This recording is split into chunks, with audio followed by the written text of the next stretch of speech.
Salutare și bine v-am găsit la un nou videoclip de pe Otaku Zone Ro. Eu sunt Petru. Iar eu sunt Dragol de Yustima Kihige, pe care îl puteți găsi și pe YouTube. Iar astăzi noi doi îi vom lua locul lui Honda, care este în vacanță în Mexic.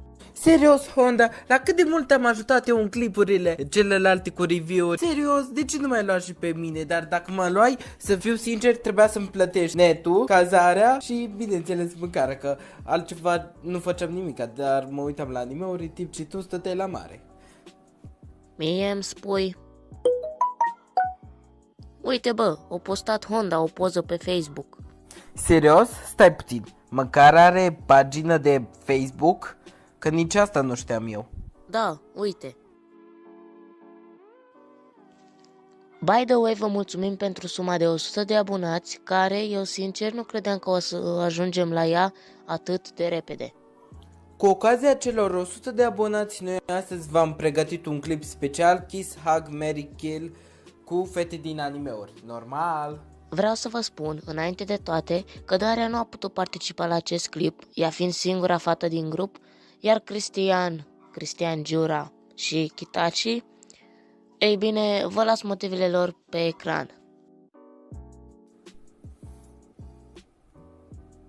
Imaginile membrilor vor fi acestea pe care eu le-am decupat apropo, iar în total sunt 46 de fete pe care noi membrii trebuia să zicem așa.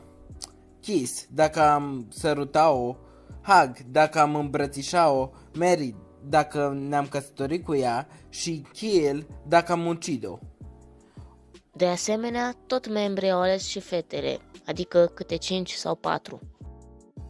Cred că a fost destul să vă lămurească, oricum eu v-am lăsat cu clipul, la revedere, bye bye! Sper să vă placă!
すぐ新選組を離れて療養した方がいい。空気のきれいな場所でゆっくりと。新選組を離れる。